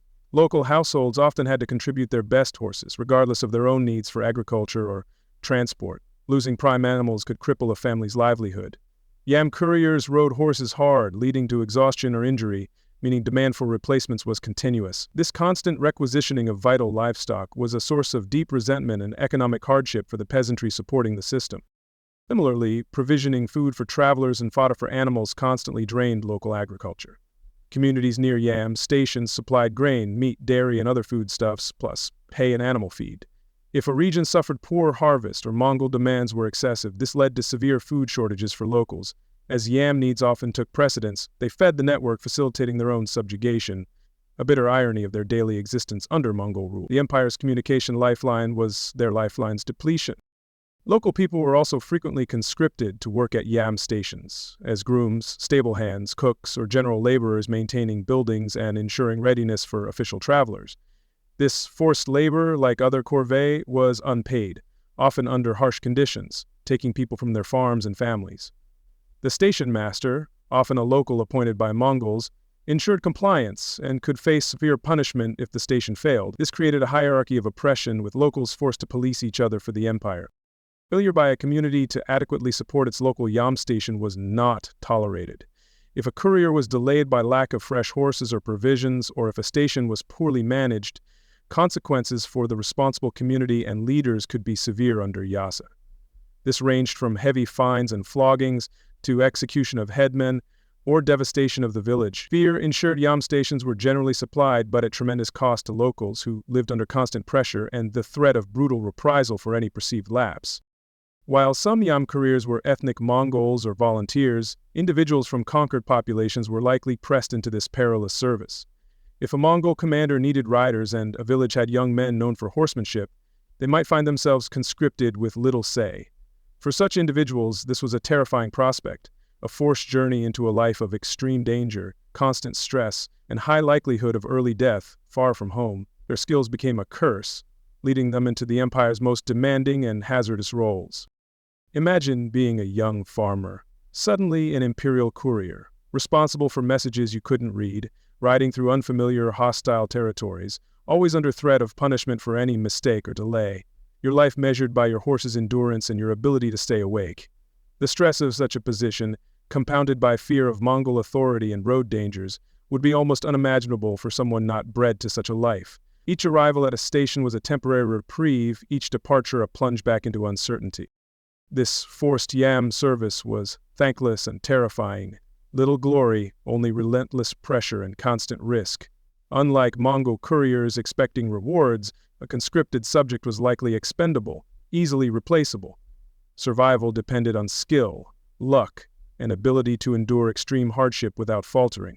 Even if one survived physically, psychological scars of such a high-stakes, high-stress existence would remain. Their names would not be recorded in annals of imperial glory, only perhaps whispered in tales of sorrow by families who never saw them return. For ordinary people near them, yam stations weren't symbols of progress, they were centers of fear and oppression. They represented a constant drain on resources, forced labor, and a visible reminder of Mongol power and subjugation. Arrival of a paisa-bearing official or hard-riding courier could signal fresh demands, trouble, or conscription of sons. These stations were nodes in a control network, not beacons of shared prosperity, but points of extraction and enforcement that made daily life precarious for those living in their shadow. So while Pax Mongolica and yam facilitated unprecedented travel and communication for some, particularly merchants and luxury trade, and Mongol officials, this wasn't a golden age of safe travel for all. For the average peasant, artisan, or herdsman, any significant journey was likely rare, dangerous, often involuntary, fraught with uncertainty. The roads were open, but often led to hardship, not opportunity. The empire connected distant lands, but for many of its inhabitants, this interconnectedness primarily meant new avenues for exploitation and control. The yam system testifies to Mongol organizational capability, a remarkable logistical feat binding a vast empire. Its efficiency in transmitting information was undeniable, crucial to Mongol success. However, this efficiency was built on brutality. Extreme demands on couriers and crushing burdens on local communities forced to sustain its relentless operations. It served the state at a tremendous human cost to individuals at every operational level. The speed of the message was paid for with the lives and resources of countless ordinary people. Therefore, whether as an independent traveler braving vast, often lawless stretches, or an unwilling yam participant, courier, or provider moving or being moved within the Mongol Empire was a significant survival challenge. It subjected individuals to extreme physical hardship, constant danger, and ever-present threat of Mongol authority. For many, a journey or yam service term would not be survivable. Adding another layer to while lasting even a day could be an extraordinary feat. Arteries of the empire often flowed with the misery of its people. The Mongol Empire, connecting vast swaths of Eurasia, inadvertently sowed seeds of a different, invisible peril. While the Pax Mongolica fostered unprecedented trade and communication, this interconnectedness was a double-edged sword. The same routes carrying silk, spices, and decrees also became highways for rapid, widespread transmission of deadly diseases. This unintended consequence of imperial ambition added a new layer of danger to life under Mongol rule, a threat that respected no borders or edicts from the Khan. Before Mongol rise, geographical barriers often acted as natural fire breaks, slowing disease spread. Vast deserts, mountains, and sparse populations limited outbreaks. However, Mongol unification, promoting long-distance travel and its efficient yam system, bridged these barriers, creating a contiguous zone where pathogens traveled with alarming speed. This new reality meant that a sickness originating in one corner of the empire could swiftly become a concern for communities thousands of miles away, a previously unimaginable scenario for many. Merchant caravans, envoys, armies, and forcibly resettled populations all became unwitting disease vectors. As people, animals, and goods traversed continents more frequently, they carried microscopic stowaways, bacteria, viruses, and their flea or rodent hosts. In a world without germ theory, these silent travelers were an unacknowledged but ever-present threat within imperial connectivity. Every interaction, every shared resting place, every traded item held a potential invisible danger that could unleash devastation upon unsuspecting populations. There's grim irony that Mongol policies fostering order and commerce also laid groundwork for catastrophic pandemics. The empire's success in unifying the world made it uniquely vulnerable to biological devastation. For ordinary individuals, disease threat, amplified by new pathways, added profound insecurity to an already precarious existence, turning bustling trade centers into potential epicenters of contagion. The very arteries of the empire could carry death as easily as they carried wealth. A paradox of Mongol power. The most infamous example was the Black Death, the devastating bubonic plague pandemic sweeping Asia, Europe, and North Africa in the mid-14th century. While plague appeared earlier, its rapid, widespread dissemination then is inextricably linked to conditions created by the Mongol Empire. Many historians believe it originated in Central or East Asia, regions within or bordering the Mongol sphere. From these remote heartlands, it began a journey that would reshape world history, a testament to the era's newfound global reach. From its outbreak zone, the plague marched relentlessly westward, following trade routes and military communication lines Mongols secured. Infected rodents and fleas, common in caravans and ships, carried Yersinia pestis. As caravans moved from oasis to oasis, trading post to port city, they unknowingly spread contagion. The Black Death's speed across continents was a terrifying testament to the Mongol world's interconnectedness. What once took years to cross now saw disease travel in mere months, overwhelming societies. A grim, though possibly apocryphal tale illustrates Mongol military's role in plague spread. During the 1346 Mongol siege of Kaffa, a Genoese port in Crimea, attacking forces, themselves ravaged, supposedly catapulted infected corpses over city walls. Whether this specific act of biological warfare occurred is debated, but it symbolizes the terrifying reality that disease traveled with armies and could become an active agent in warfare, intentionally or not. It underscored the vulnerability of besieged cities to more than just conventional weapons. From Kaffa and other Black Sea ports, Genoese and Venetian ships with infected crews and rodents carried plague into the Mediterranean and Europe with catastrophic speed. Within years, it decimated populations from Italy to England, Scandinavia to Spain. The trade network fostered during Pax Mongolica became the conduit for Europe's greatest demographic disaster. The Mongol Empire, linking East and West, unwittingly facilitated this horrifying pestilence exchange. The benefits of trade came with an unforeseen, terrible cost. For those witnessing the Black Death's arrival, it seemed apocalyptic, divine punishment, or a work of malevolent supernatural forces. Symptoms were horrific: swollen buboes, high fever, vomiting blood, rapid flesh decay. Death often came within days, sometimes hours. The disease's speed and lethality, combined with its mysterious, unstoppable spread, induced widespread panic, terror, and societal breakdown in many affected regions, both within and beyond direct Mongol domains. Order collapsed as fear reigned supreme in countless communities. Compounding outbreak horror was profound lack of effective medical knowledge or infrastructure. In the 13th, 14th centuries, disease causation understanding was rudimentary. based on ancient Greek humoral imbalance theories, miasma, bad air, or astrology. Contagion through microorganisms was unknown. This meant preventative measures were often misguided or non-existent, and treatments at best ineffective, at worst actively harmful.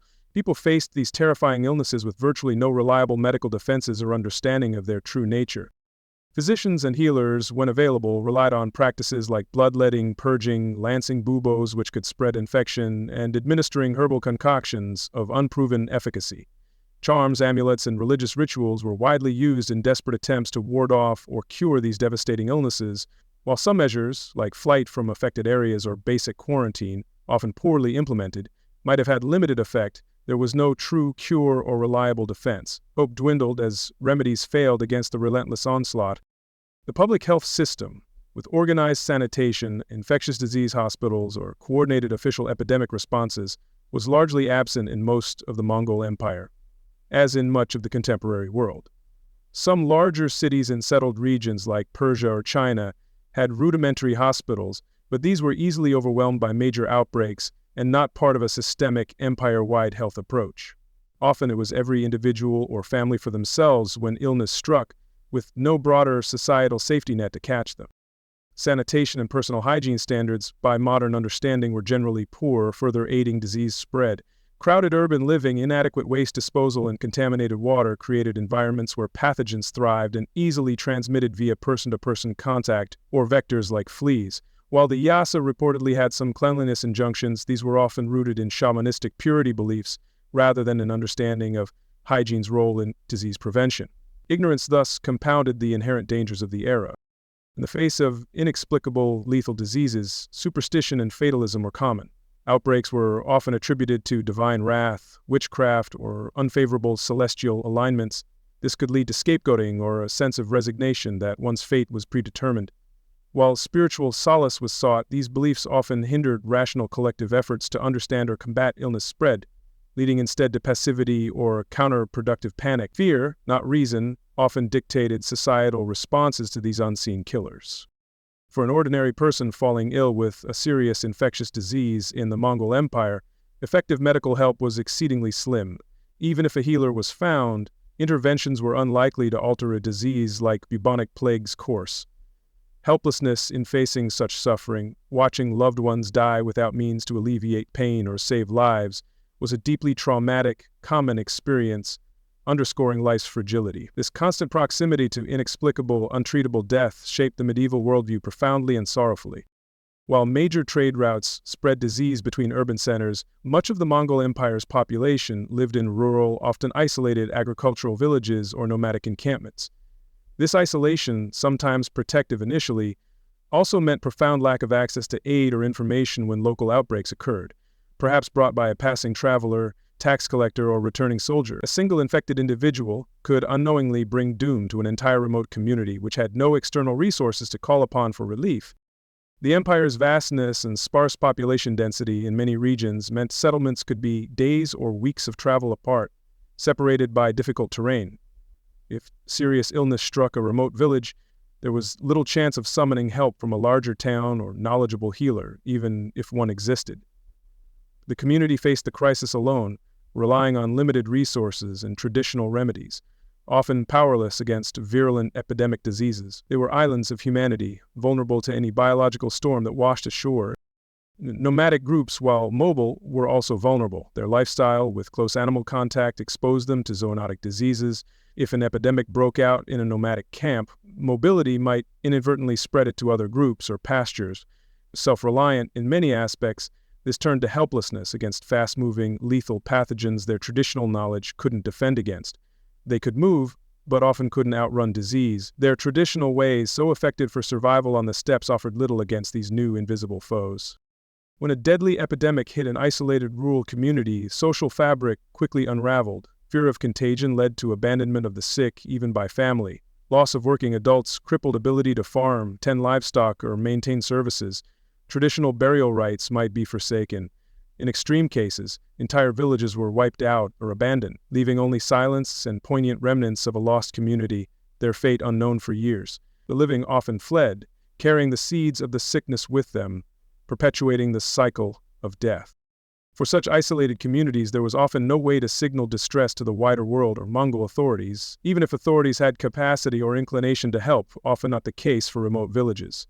They suffered and died in silence, their plight unknown beyond their vicinity. This profound isolation, sometimes a buffer against initial infection, became a death sentence once an epidemic took root, amplifying terror and despair. Their small cries for help were lost in the vastness of the empire and the indifference of a harsh era. Epidemic disease threat didn't exist in a vacuum. It compounded other hardships under Mongol rule. Famine from excessive taxation, war, agricultural destruction, or climate fluctuations weakened populations, making them more susceptible to illness. Stress and trauma of conquest, forced resettlement, and harsh labor also likely compromised immune systems. Disease was often the final blow for communities already teetering on survival's brink. It was a multiplier of misery, turning hardship into catastrophe for countless individuals and families. The psychological terror of these invisible, incurable, swift killers can't be overstated.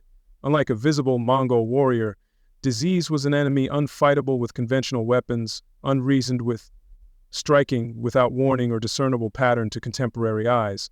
This added pervasive anxiety to daily life, a constant awareness death could come unexpectedly from family or village, carried on the very air, as often believed. This fear poisoned social interactions and eroded the will to plan for a future that might never arrive. Often, the only perceived recourse when an epidemic struck was flight, abandoning homes, villages, sometimes sick family, to escape the afflicted area. While a natural reaction, this could ironically help spread disease as infected but asymptomatic individuals carried pathogens to new locales. This pattern of outbreak, panic, flight, and further dissemination was a recurring tragedy in the age of great pandemics, made more efficient by imperial connectivity. Each desperate escape potentially sowed new fields of sorrow elsewhere. Thus, constant threat of devastating disease, coupled with profound isolation and utter lack of effective medical aid, made each day a precarious survival gamble in the Mongol Empire. An individual might survive conquest brutality, Yasa harshness, tribute burden, forced labor, only to be struck by an illness from nowhere, offering no recovery hope. This vulnerability was a fundamental aspect of life and death. The dice were loaded against the common person every single morning they awoke in this dangerous and unpredictable world. The Mongol Empire, by connecting the world more fully, also exposed its inhabitants to the collective pool of old-world diseases with new intensity. This starkly revealed human life's fragility in an age before modern medicine. For a person from our time, with healthcare expectations and hygiene understanding, sheer helplessness against rampant, lethal diseases would be one of the most terrifying, likely insurmountable challenges to lasting even a short period. The disparity in medical knowledge alone would make survival a monumental task. It presents a paradox, an empire lauded for communication networks like the Yam, yet where individual communities could perish in utter isolation facing a biological crisis. Interconnectedness served the state, facilitating commands and tribute flow, but didn't translate into a care network for ordinary subjects at their most vulnerable. Roads bringing goods and messages also brought pestilence, but rarely relief from it to those dwelling far from power centers. The empire's veins carried poison as easily as nourishment for the state. In conclusion, pervasive disease threat, exacerbated by Mongol-fostered interconnectedness, scant medical understanding, and profound community isolation, created constant, silent peril. This ever-present vulnerability to invisible, incurable afflictions significantly compounded daily difficulties, another compelling reason why an ordinary person today would find surviving even a day in the Mongol Empire extraordinarily challenging. Death could arrive unbidden, on any breeze, adding to life's harsh unpredictability and ultimate fragility. Thus far, our journey through the Mongol Empire has primarily detailed the immense hardships faced by conquered peoples. The terror of invasion, tribute burdens, harsh laws, and threats of disease and displacement. It paints a stark picture of why surviving a day was an extraordinary challenge. However, for a fuller understanding, it's instructive to briefly shift perspective and consider the lives of the conquerors themselves, the Mongols. Even for those at the apex of this vast empire, life was far from a gentle or secure existence, presenting its own array of formidable difficulties. While the Mongol elite, particularly great Khans and powerful Noyons, certainly benefited immensely from the wealth extracted from their domain, it's a mistake to imagine the average Mongol warrior, or even many in the ruling class, lived in constant ease. Their society was forged in a harsh environment geared towards perpetual warfare and expansion. This ingrained a toughness and expectations demanding constant vigilance, discipline, and readiness for privation. Even amidst imperial spoils, luxury was for a select few and often precarious. The challenges Mongols faced differed from those endured by subjugated populations who bore oppression's brunt. Mongols didn't typically face enslavement or massacre by foreign invaders in their heartland.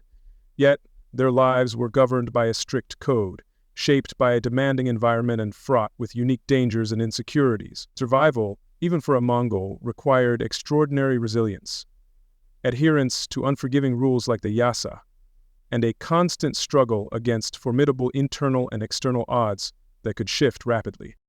The traditional Mongol way of life, nomadic pastoralism on the vast unforgotten Eurasian steppes, was inherently harsh. They faced extreme climatic conditions, blistering summers and bitterly cold winters with life-threatening loads.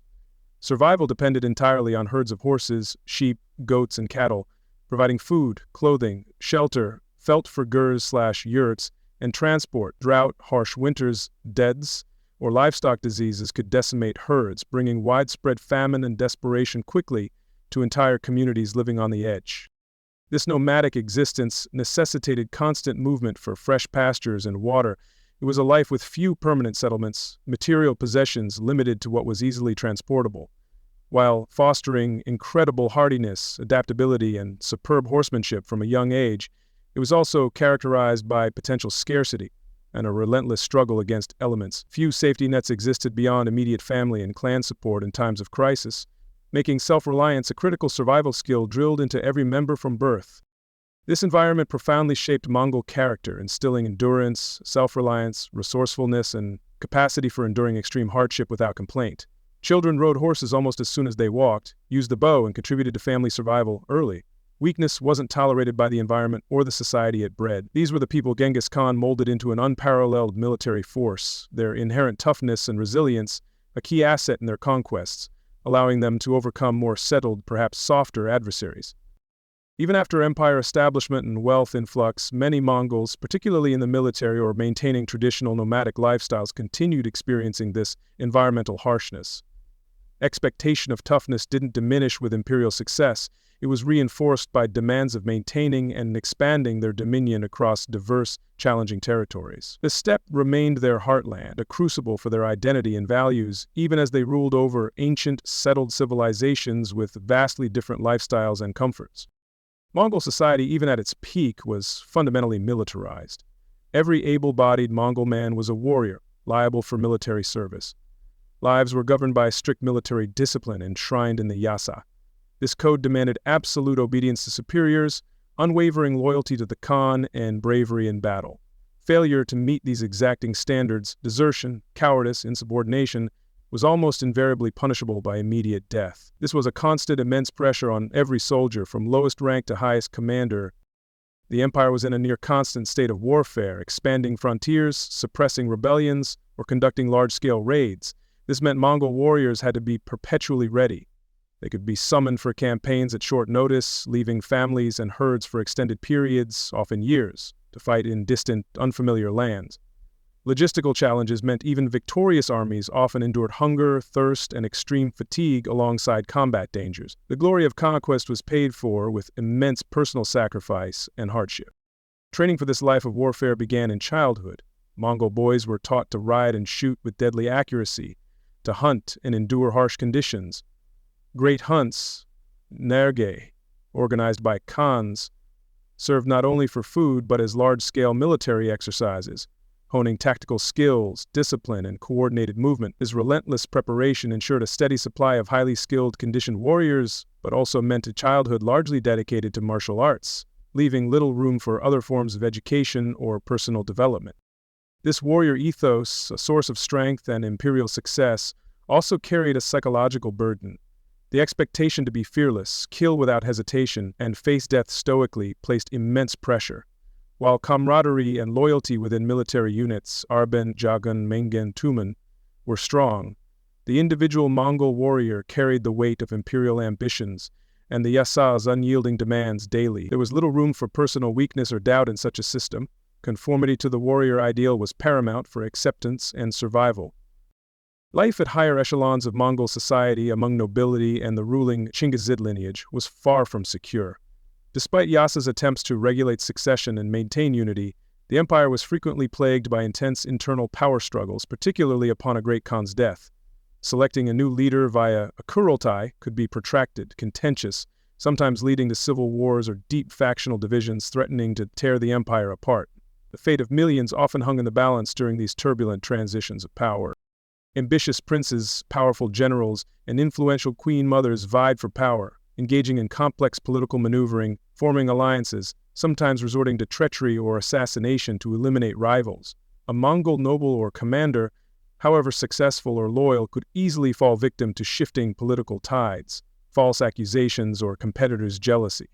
The Khan's favor was paramount, but fickle. This created an atmosphere of suspicion, intrigue, and constant peril even within the supposedly unified ruling elite, where trust was a rare commodity. Holding high office or a lucrative governorship could bring immense wealth and prestige, but also made one a target. Accusations of corruption, incompetence, or worst, disloyalty or rebellion could lead to swift, brutal Yasa punishment. Even a perceived slight or poorly chosen word before a superior could have dire consequences. Thus, those wielding great power often did so with constant awareness of their precarious position and dangers lurking within their own rank. Security was an illusion even for the most powerful figures in the empire. Furthermore, Mongols constantly contended with rebellions and unrests in vast conquered territories. While their military usually crushed uprisings, it required continuous vigilance, resources, and often brutal suppression campaigns. For Mongol commanders and administrators in these restive regions, life was a constant state of alert, far from heartland security. They were surrounded by populations harboring, understandably, deep resentment and hatred, making every day a potential confrontation. Their authority was maintained by the sword in constant readiness. Crucially, even for conquering Mongols, warfare was deadly. Despite superior tactics, discipline, and leadership, they suffered casualties in relentless campaigns. Sieges were long and costly, battles hard-fought, resistance in some regions fierce and protracted. Every Mongol warrior, from common soldier to highest-ranking general, faced risk of death or serious injury in every battle. Their victories, while numerous and often spectacular, came at a significant price in Mongol blood, a reality that shaped their society's demographics and psyche profoundly. A Mongol soldier might survive numerous campaigns, only to fall in a minor skirmish or succumb to disease contracted on campaign far from home. They faced the same environmental hazards as any traveler: harsh weather, difficult terrain, lack of supplies in enemy territory. The psychological toll of constant warfare, witnessing death and destruction on a massive scale, and being away from family for years, must also have been considerable. Even for these hardened warriors, this often overlooked human cost was part of their burden as conquerors. Moreover, if a Mongol commander suffered significant defeat or was deemed to have failed, consequences could be dire. The Yasa was unforgiving of failure harming the state. Disgrace, demotion, property confiscation, or even execution could await a general who lost a crucial battle or failed objectives. This intense pressure to succeed, with such high stakes, added another layer of stress to the demanding life of a Mongol military leader. There was no security in rank if results were not delivered consistently and decisively for the Khan. In light of these factors, harsh traditional environment, unyielding military discipline, constant threat of internal power struggles, and high risks of perpetual warfare, it becomes clear survival, even for a ruling Mongol, demanded extreme physical and mental toughness.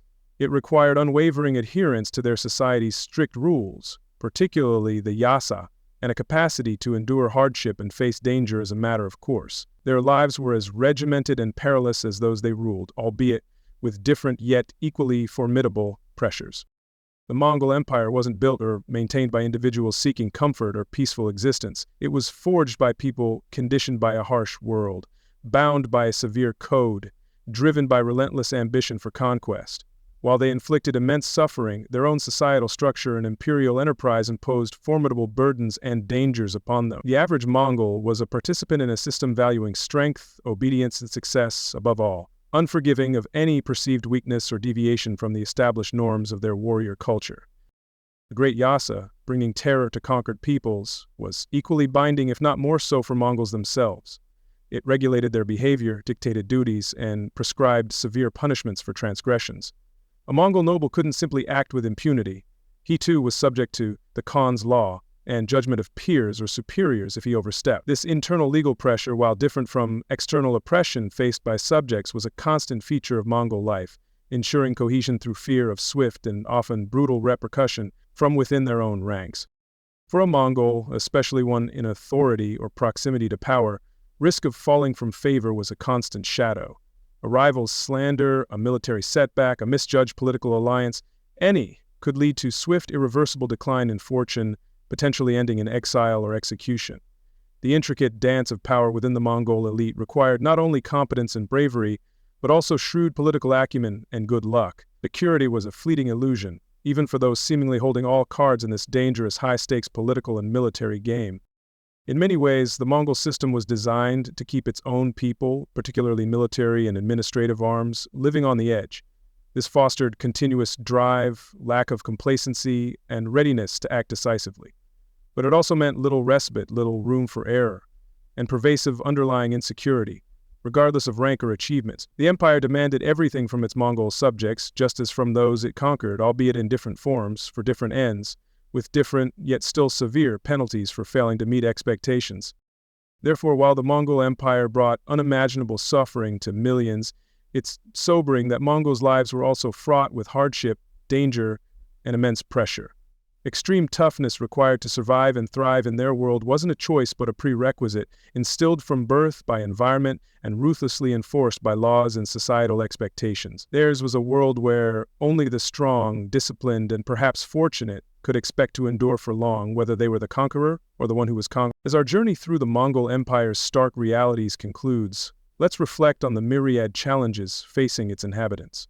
We've explored conquest's initial terror, shattering worlds, leaving little escape. The immediate aftermath, even for surrendering populations, often meant transition to a different, precarious existence, dictated by conquerors' whims. This set the stage for a life where personal agency was a forgotten luxury, replaced by grim necessity of obedience to an overwhelming and often arbitrary power. We delved into the Yasa's unyielding grip, Genghis Khan's sacred law providing order through swift, brutal justice. Minor infractions meant death, fear of unknown rules permeated life. Relentless taxation and tribute weighed heavily, siphoning resources, labor, and children to fuel the Mongol war machine and elite ambitions, leaving communities impoverished. This systematic extraction was a constant drain, bleeding the empire's peripheries to feed its core, ensuring the conquered remained perpetually weak. We considered insecurity, from forced resettlement, populations uprooted, marched across continents in horrific conditions.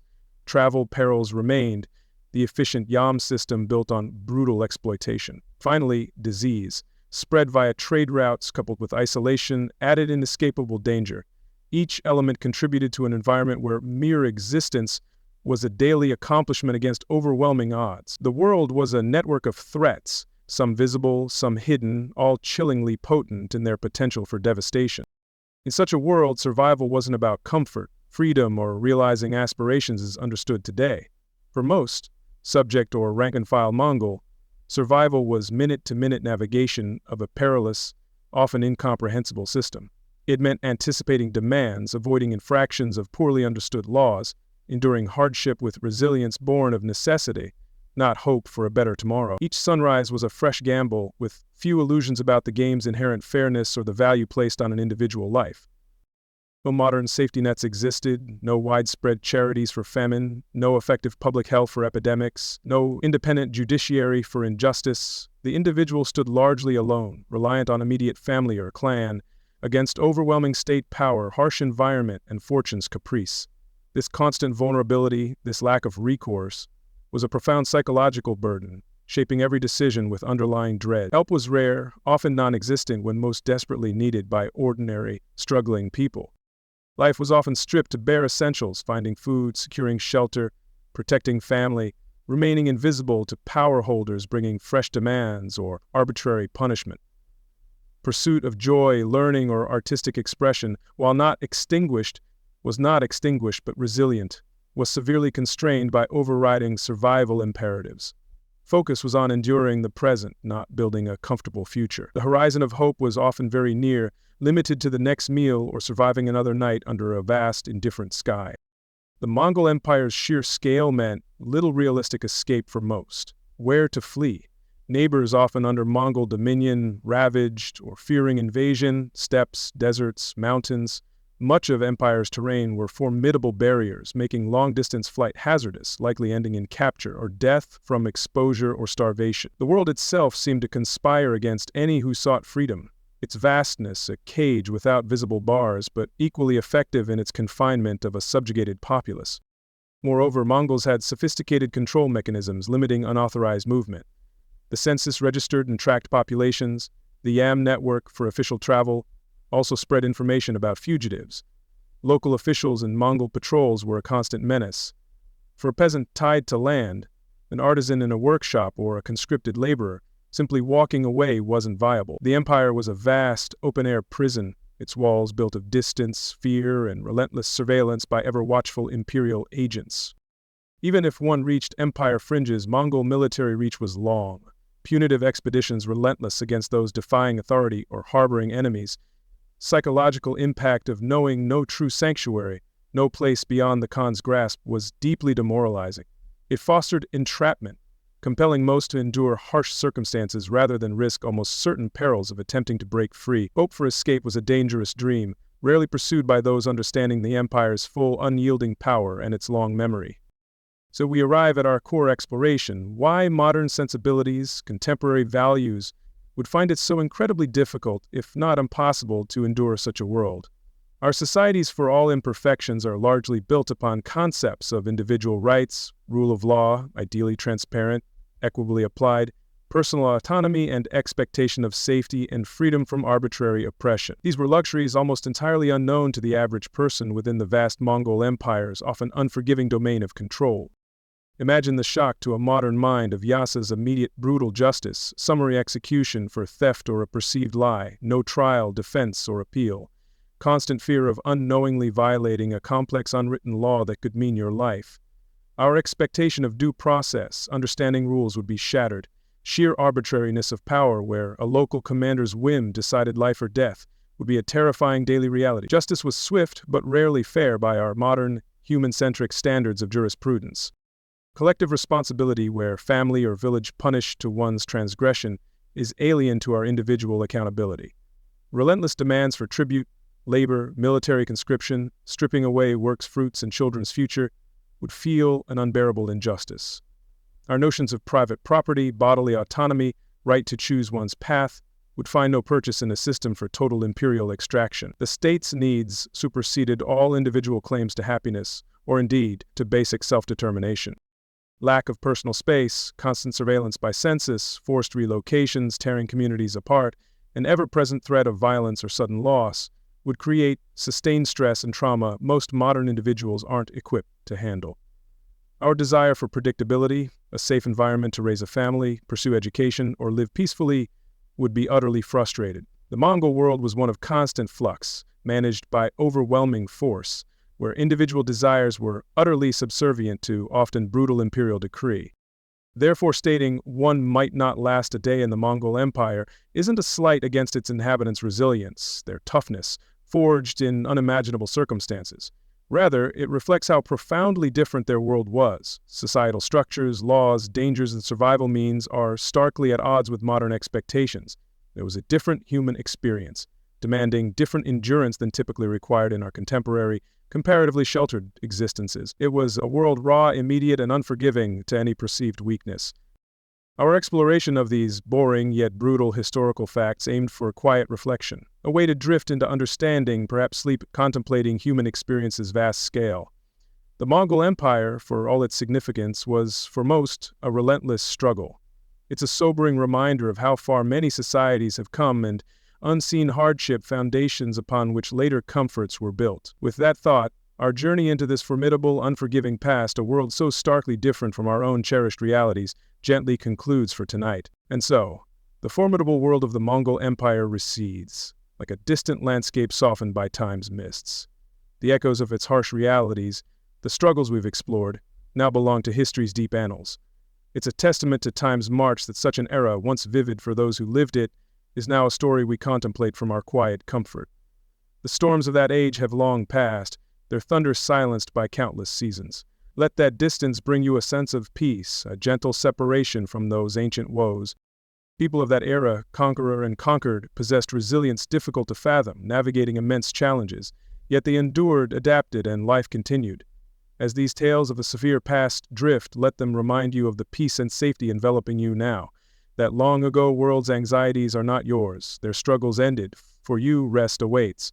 Far from such trials, feel the contrast, and allow the present calm to deepen your sense of security and well-being as you prepare for sleep. Allow these historical reflections to become light, like dust motes settling. Let hardship stories transform into a soft, distant hum, lulling rather than disturbing. No demands on you now, no laws to fear, no perils beyond the gentle journey into peaceful sleep. Feel the stillness, your bed's comfort, this moment's safety. Your only task is to relax, breathe deeply, and let go into slumber's calm embrace. Release all tension, all thought, and simply be present in this quiet, restful space you have created for yourself now. The night offers its quiet invitation to rest, rejuvenate, find sanctuary in dreams. The vast, harsh steppes are far away, replaced by your own inner peace's soft landscape. As you close your eyes, imagine that ancient world's concerns dissolving completely, leaving only profound calm and tranquility. Nothing more to do, nothing more to consider. Just your breath's gentle rhythm, soothing darkness inviting you to drift peacefully into deep, restorative sleep. Rest now, let go completely, sleep well, and dream softly.